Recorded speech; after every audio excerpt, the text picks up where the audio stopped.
Bonsoir à tous et bienvenue en direct sur KTV. Nous sommes le mercredi 13 novembre et à la une de ce journal, deuxième jour pour le Forum économique de Mayotte qui s'est tenu ce matin à l'hémicycle Younoussa Bamana. Ce forum a pour objectif d'attirer des investisseurs à Mayotte pour développer des projets, de la valeur et donc de l'emploi. C'est la DIM qui est à la manœuvre et qui a jeté toutes ses forces dans la bataille pour tenter de séduire. Effectivement, les enjeux pour notre île sont énormes au regard notamment de notre positionnement géographique. Un sujet signé Paul Arthur Avit. Le thème principal de ce forum économique fut le projet gazier. En effet, plusieurs compagnies internationales vont s'installer au large du canal du Mozambique pour la prospection gazière. De ce fait, ces entreprises vont avoir besoin d'une base arrière pour assurer un minimum de logistique pour la vie sur les plateformes, mais aussi pour garantir des soins de qualité pour les personnels. De ce fait, Mayotte se positionne en première ligne pour assurer ce rôle, un sujet qui a pris une grande place dans ce forum. La particularité du forum de cette année, c'est qu'il est très tourné sur le projet gazier. Et nous avons aussi là de la chance, plusieurs opérateurs du projet gazier étaient ici. On a une implication pleine de services de l'État. Nous remercions le préfet et ses services qui ont participé, mais activement, à ces 2 jours de travaux. Le président du conseil départemental qui s'est rendu très disponible là aussi. Je rappelle tout simplement que le forum est un forum économique, est un forum du département, du conseil départemental, porté par la DIM. Le conseil départemental, de son côté, a fait en sorte de faire paraître Mayotte sous son meilleur jour. De l'autre, la DIM a tout fait pour que ce forum se déroule dans les meilleures conditions. Nous sommes très contents. Il y a des points d'amélioration. On aurait aimé, par exemple, il y avait l'ordre des experts comptables, on aurait aimé qu'il y ait plus, qu'on s'implique plus avec le monde de l'entreprise, plus avec il y a eu quelques étudiants, voilà. Donc, je pense que sur ce point-là, on fera encore mieux l'an prochain. Voilà. Donc, c'est un outil qui est là au service des Mahorais pour travailler sur comment on va développer Mayotte, mais aussi pour faire rayonner Mayotte dans l'océan Indien et dans le monde. Un outil qui a permis d'aborder plusieurs points avec les entrepreneurs et investisseurs locaux et de l'extérieur, entre route de la soie, positionnement de Mayotte dans les relations Indo-Pacifiques et relations Mayotte-Madagascar. Les sujets furent multiples et c'est sur le long terme que l'on pourra mesurer l'impact de ces forums sur l'économie mahoraise. Place maintenant aux invités de la rédaction. Ce soir, nous accueillons le docteur Issouf Mohamed. Il est chercheur en infectiologie et santé publique à l'INRA de Tours. À ses côtés, Cédric Neveu. Il est responsable d'une équipe de recherche au sein de l'unité d'infectiologie et de santé publique à l'INRA Centre Val-de-Loire. Messieurs, bonsoir. Bonsoir. Je vais peut-être commencer avec vous, si vous le voulez bien, monsieur Cédric Neveu. L'INRA, c'est l'Institut national de recherche agronomique. Alors, quelles sont ces missions? Plus exactement, quelles sont les missions de l'unité dans laquelle vous travaillez, cette unité d'infectiologie et de santé publique? Alors, notre unité INRA est localisée au niveau de Tours, dans la région Val-de-Loire, avec une spécificité, c'est que nous nous intéressons aux agents infectieux qui causent des maladies aussi bien en santé animale qu'en santé humaine. Et donc, on s'intéresse à différents pathogènes comme les parasites, les virus et les bactéries, en cherchant à développer des stratégies innovantes pour combattre ces maladies. C'est dans ce contexte-là qu'on va donc développer un projet commun porté par Mohamed Issouf et qui va vous préciser son contenu. Avant cela, juste un mot encore sur l'INRA. Ça fait plusieurs années que cet institut travaille justement sur ces questions d'agronomie, de recherche agronomique. Bien sûr, tout l'historique de l'INRA tient sur cette recherche agronomique. Avec des centres dispatchés dans les différentes régions en fonction des spécificités, des besoins des agriculteurs et des filières. Maintenant avec un regroupement géographique en fonction des thématiques. Et notre centre a pour particularité donc, de s'intéresser à divers aspects de la santé ou bien de l'élevage et de la reproduction des animaux. Mais notre unité de recherche a cette ambition d'être une des plus grosses à travailler sur les maladies infectieuses qui touchent donc, la santé animale et la santé humaine. Alors parlons de ce forum économique, puisque c'est ce qui nous intéresse. Vous êtes invité de ce forum. Docteur Issouf Mohamed, pourquoi vous êtes invité à Mayotte? Il y a un projet à Mayotte, quel est-il? Bonjour. En fait, du coup, j'ai un double casquette parce que je travaille à l'INRA, dans le laboratoire Cédric, mais aussi parce que je porte un projet donc, sur la valorisation des plantes médicinales de Mayotte, avec comme objectif de proposer des solutions innovantes pour remplacer ou avoir des produits alternatifs aux intrants médicamenteuses. Donc c'est l'intérêt de Mayotte en fait, parce que le projet sera basé ici à Mayotte, avec un appui du centre de Tours, qui va nous permettre en fait d'avoir accès à tous les outils disponibles pour cribler pour les plantes médicinales de Mayotte pour voir leur effet biologique.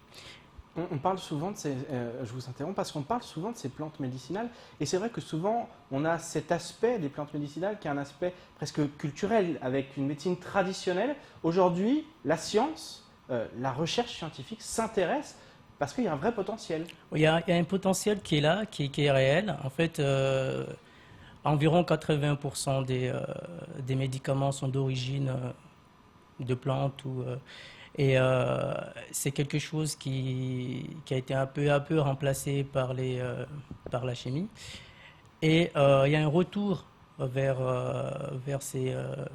l'utilisation de ces plantes. Et ici à Mayotte, c'est une tradition qui a été là pendant longtemps, parce que c'était difficile d'avoir accès en fait à la médecine moderne. Et ça commence à disparaître un peu, parce que les connaissances commencent à disparaître, parce que les fundis, donc ceux qui détiennent le pouvoir, le savoir de ces traitements traditionnels, il y en a de moins en moins. La transmission était souvent orale, avec les proches des fundis. Donc, tu avais des familles où il y avait des fundis de manière successive. Donc, il y en a de moins en moins, parce que les jeunes, ils font d'autres choses. Et donc, certaines plantes ont disparu aussi. Certaines plantes ont disparu aussi. C'est vrai qu'il y a quand même... on est sur une zone qu'il faut protéger. Et pour ici à Mayotte, on reste quand même un territoire avec une diversité, mais qui est énorme, surtout comparé à la taille de l'île. Et on doit travailler dessus à la fois sur la connaissance de l'utilisation, mais aussi à traduire cette connaissance donc, traditionnelle, ce savoir traditionnel, en savoir scientifique, pour proposer pour nos agriculteurs ici à Mayotte des solutions, mais aussi pour apporter des solutions au niveau mondial, puisque c'est une demande, c'est vraiment des sujets d'intérêt international. Alors Cédric Neveu, quel rôle va jouer l'INRA dans ce projet ? Alors, comme l'a indiqué Mohamed, évidemment, elle a un rôle de support scientifique. Ça veut dire qu'on dispose à l'INRA d'importants moyens pour cribler ces molécules d'origine naturelle, tester leur efficacité. Tout ça nécessite en effet toute une technologie et de l'équipement lourd, qui serait difficile en effet de transposer ici directement à Mayotte. Donc, ce qu'on compte faire évidemment, c'est récolter les plantes en se basant sur des données donc ethnopharmacologiques, ça veut dire la connaissance locale de telle ou telle propriété, que nous on va essayer de valider dans nos laboratoires à Tours avec Mohamed. Et puis une fois qu'on aura pu donc trouver une efficacité, démontrer une preuve de concept sur l'activité de la molécule sur les différents pathogènes, et ben c'est à ce moment qu'on va commencer en effet à déployer toute une stratégie sur le terrain. Ça veut dire savoir comment on va pouvoir les exploiter, quelle est la partie de la plante la plus intéressante, quels sont les parasites qui peuvent être ciblés par ces plantes, quels sont les pathogènes qu'on pourra potentiellement contrôler.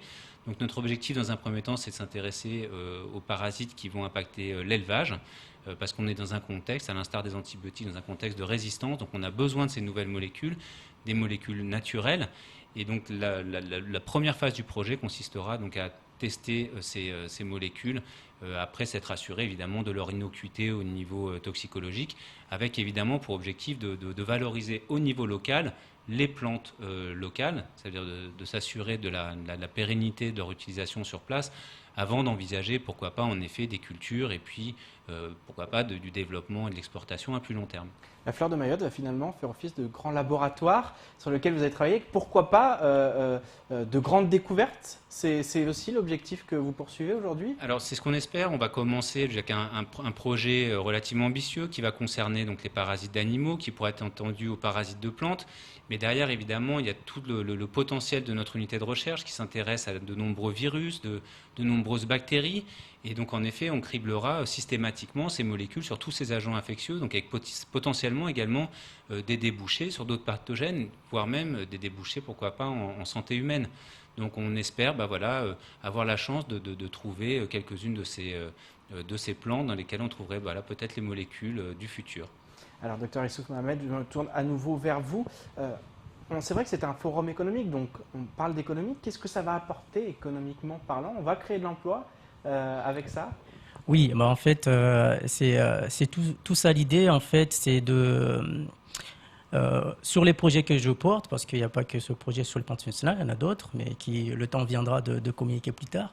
Mais l'idée, c'est d'arriver à valoriser nos ressources naturelles, à développer des entreprises au niveau local, pas à l'extérieur, pour la création d'emplois. On sait qu'on a une population jeune, qu'on a beaucoup de pauvreté, que dans quelques années, on sera 2030, l'estimation, j'ai entendu tout à l'heure, on sera peut-être 400 000. Donc, il faut nourrir les Mahorais, il faut leur donner un emploi. Et ça, on peut le faire aussi, il y a plusieurs manières, mais une des pistes, puisqu'il va falloir agir sur des différents domaines, et une des pistes, c'est d'utiliser nos ressources naturelles, mais pas n'importe comment, d'une manière durable. Et tout ça, on prend en compte sur le développement de ce projet, parce qu'il faut à la fois protéger notre faune, notre flore, et en même temps proposer des produits qui soient sains, naturels, et qui permettent de répondre aux exigences des consommateurs, aussi bien ici à Mayotte qu'à l'étranger, à l'international. C'est quelque chose, une demande qui est de plus en plus présente à Mayotte, et donc on va travailler d'une manière très forte et en concertation avec les partenaires d'ici. On a déjà des contacts, donc, notamment avec les agriculteurs, avec des collègues de recherche qui sont implantés ici, pour vraiment que ça soit avec les politiques, avec la DIM, avec le conseil départemental, avec la CCI. On travaille tous pour avoir cet effort, pour la DAF proposer aussi, on imagine. avec la DAF, effectivement. Hier, on était tous autour de la table pour justement je vais citer un proverbe africain, parce qu'aujourd'hui, on a eu un professeur au Forum économique qui nous a parlé beaucoup des proverbes chinois et indiens, mais un proverbe africain qui dit « seul, on va vite, et ensemble, nous allons loin ». Alors, on va le faire tous ensemble, et c'est un projet ambitieux pour Mayotte. Parlons un mot sur les agriculteurs. C'est vrai qu'on dit souvent que l'agriculture à Mayotte a du mal à décoller, a du mal à se structurer. Il y a les fonds européens qui effectivement sont là aujourd'hui, mais c'est difficile. Ce genre de projet, c'est aussi pour donner un grand coup de pouce et pour aller plus vite, plus loin, comme vous expliquez. Oui, c'est un projet. En fait, c'est un projet qui peut impulser un développement donc, de notre agriculture et nous donner des filières nouvelles aussi. Mais j'étais vraiment surpris, mais agréablement surpris de voir des agriculteurs qui sont déjà approchés en disant si vous trouvez la plante qui permet d'avoir des effets, nous on est prêts, on a des parcelles, on est prêt à tester, on est prêt à faire les tests de production. Et ça, c'est quelque chose de vraiment très positif. Et donc, sur ces aspects-là, il y a une vraie demande de nos agriculteurs et on va travailler avec eux. Et l'idée, c'est pas de venir leur imposer ou leur dire comment faire, mais c'est de travailler avec eux et d'avoir connaître leurs problématiques et leurs problèmes qu'ils ont réellement dans leurs exploitations. Et aussi, parce que j'ai discuté avec les jeunes, un des représentants des jeunes des agriculteurs du Sud, qui me disait que parmi leurs adhérents, ils ont beaucoup de personnes plutôt assez âgées qui n'utilisent pas beaucoup d'engrais ou d'autres produits de ce type et qui sont aussi intéressés par échanger avec nous de ce qu'ils utilisent comme plantes dans leur élevage. Ça peut être un échange où effectivement aussi Exactement. vous apportent. Donc ils vont nous apporter de leur savoir, donc leur savoir traditionnel, parce que moi, mon père était aussi éleveur et il avait des chèvres, c'était aussi un instit, c'est son métier, mais c'était éleveur, c'est un pêcheur. Il avait 11 enfants, donc il faisait tous les métiers en même temps. Et effectivement, il y avait des plantes, je crois que c'était l'avocatier, si je ne me rappelle pas bien. Souvent, quand ces chèvres avaient la diarrhée ou quoi que ce soit, ils cherchaient des plantes. Et ils leur donnaient des plantes à des moments bien précis qu'ils ne donnaient pas d'habitude. Et donc vraiment, il y a aussi un savoir au niveau de l'élevage, au niveau de l'élevage de nos anciens, où ils connaissaient des plantes qu'ils allaient chercher quand leurs animaux étaient malades. Et ça, c'est aussi important pour nous. C'est un savoir aussi que nous avons besoin. C'est un échange entre nous et les acteurs locaux, et nos agriculteurs, et nos anciens. Donc il y a tout un parti aussi intergénérationnel qu'il faut aussi mettre en avant.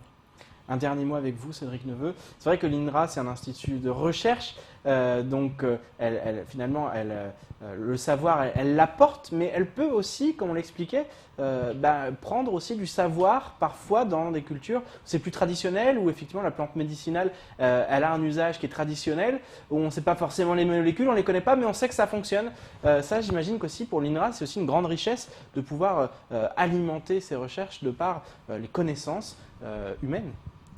Alors, tout à fait, parce que nous, on est en effet dans un monde de biologie moléculaire, de haute technologie, de molécules de synthèse, mais ce retour aux molécules naturelles, ça correspond à une demande sociétale, mais ça correspond également à une demande des éleveurs. C'est quelque chose pour nous qui est absolument passionnant, parce qu'on a tout à découvrir sur le mode d'action. Forcément, on ne va pas réussir du premier coup. Il y a des aspects, on peut avoir des embûches, on peut tomber sur des plantes en effet qui ont certaines cytotoxicités, c'est peut-être dangereux, donc il va falloir travailler tout ça, comprendre comment ça fonctionne. Donc il y a un réel intérêt scientifique pour nous de découvrir comment les principes actifs de ces plantes et de leur mode d'action, de voir aussi si ces plantes sont capables de répondre à la demande des éleveurs, notamment avec leur capacité à contrôler des parasites qui auraient développé des résistances aux molécules chimiques, ce qui est un problème majeur à l'heure actuelle. Et donc nous, on a tout à y gagner en termes de connaissances. Et puis, voilà, c'est pour nous aussi l'occasion de s'intégrer dans un projet original qui intègre de l'ethnopharmacologie et surtout de rapprocher en effet la science des scientifiques, des producteurs et des éleveurs. Ce qu'on a un peu, nous, perdu l'habitude de faire, parce qu'on nous voit souvent dans un peu notre tour d'ivoire, le chercheur fou dans son coin. Et là, c'est vraiment l'occasion de tirer avantage de toute cette connaissance qui est en danger, comme l'a mentionné évidemment Mohamed. C'est que cette connaissance, malgré tout, il est grand temps maintenant d'en faire le répertoire, l'inventaire, pour ne pas perdre ces informations critiques et puis gagner du temps, en effet, pour la recherche. Et puis donc voilà, la finalité de l'INRA, c'est également des applications. On est un institut de recherche appliqué. Il faut proposer des solutions aux éleveurs, aux agriculteurs. Et donc ici, on est vraiment dans ce contexte parfait qui répond donc aux missions de notre institut, aux attentes de l'agriculture à Mayotte. Et puis donc voilà, Mohamed qui est on va dire la personne ressource idéale pour mener ce type de projet à l'heure actuelle. Messieurs, merci beaucoup, Cédric Neveu, Mohamed Issouf. Merci d'avoir accepté notre invitation, de nous Merci. avoir éclairé un peu sur ce projet dont on reparlera. Effectivement, on essaiera de faire le point au fur et à mesure. On vous réinvitera pour voir comment ça avance. Et puis, si on a des recherches qui nous mènent à, effectivement, je ne trouve pas le mot, mais de grandes découvertes scientifiques. Ouais, c'est exactement ça. Exactement. Merci beaucoup d'avoir accepté notre invitation. Et nous parlions justement de développement économique. Mais pour que l'île s'engage pleinement dans la voie du développement, encore faut-il que les routes du chef-lieu soient désengorgées. Le projet Caribus, porté par la CADEMA, poursuit cet objectif. Cependant, nombreuses sont les voix à s'élever, notamment du côté des chefs d'entreprise de Kaweni, avec en tête le directeur de la société Tecma. Selon lui, en marge des nuisances que vont causer ces années de travaux, ce projet n'a pas vocation à désengorger le chef-lieu. Au montage, Leslie Vimonet. Les travaux du projet de transport interurbain Caribus ont débuté et depuis quelques semaines, les mécontents se font connaître et prennent la parole. C'est le cas du gérant du garage Tecma. Pour lui, ce projet ne sera pas source de désengorgement du trafic au sein du chef-lieu. Depuis 25 ans, 30 ans, personne n'a prévu où on allait faire des rues. Donc maintenant, c'est comme ça, il n'y a pas beaucoup de place. Mettre des bus à un endroit où il n'y a pas beaucoup de place, déjà, ça me paraît étrange. Pour augmenter un débit de personnes sur une voie donnée, il n'y a pas 36 solutions. Ou on augmente la densité au mètre carré de personnes, ou on augmente la vitesse. Augmenter la vitesse, ça me paraît difficile. Donc il faut augmenter la densité. Pour augmenter la densité, est-ce que le bus est la meilleure solution ? Imaginons un bus avec parfois la moitié à moitié rempli, pourquoi pas, ça arrivera même souvent, et qui passe toutes les 10 minutes. Est-ce que sur la surface qu'on a consacrée à ce bus, est-ce qu'on a augmenté la densité ou est-ce qu'on l'a diminué? C'est-à-dire, est-ce qu'il passe plus de monde qu'avant ou moins? À mon avis, la réponse c'est moins. Le gérant de Tecma souhaite que les 2 roues soient favorisées, qu'il s'agisse de scooters, de vélos électriques ou même de trottinettes.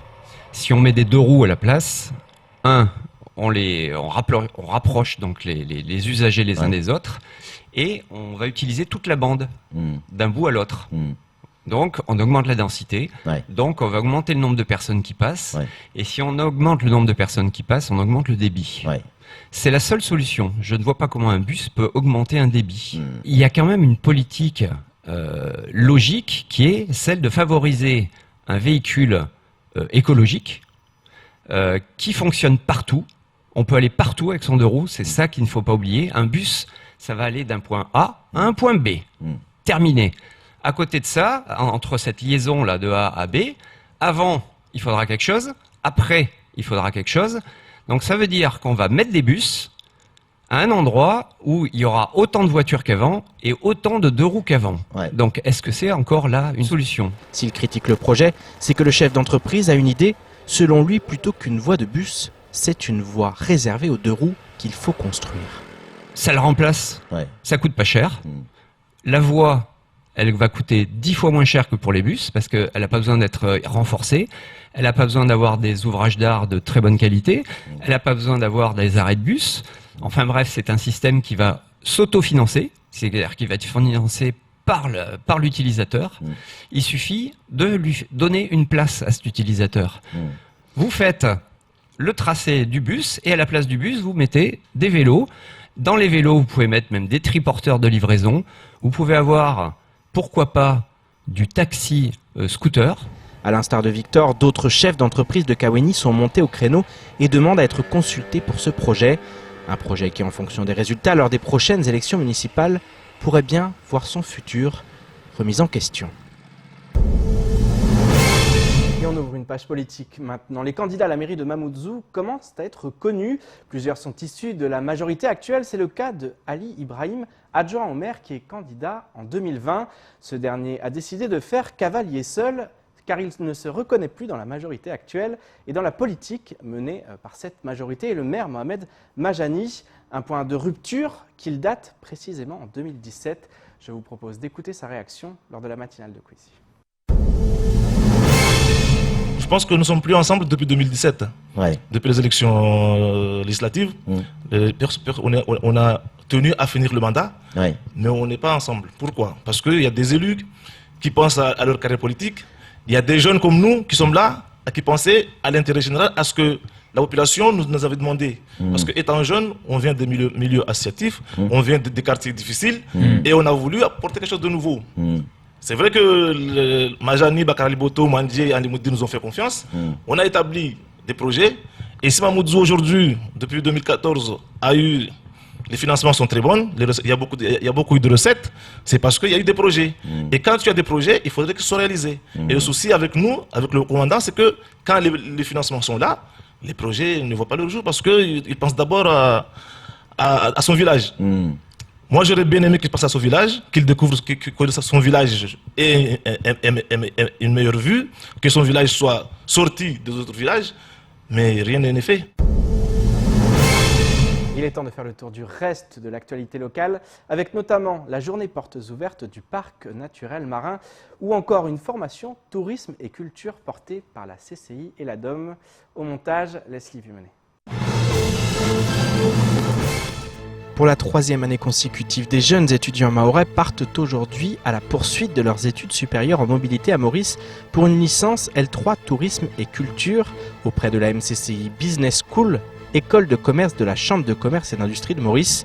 Cette formation diplômante reconnue par l'État français est cofinancée par le conseil départemental avec la bourse d'études et par la DOM en ce qui concerne les frais de déplacement.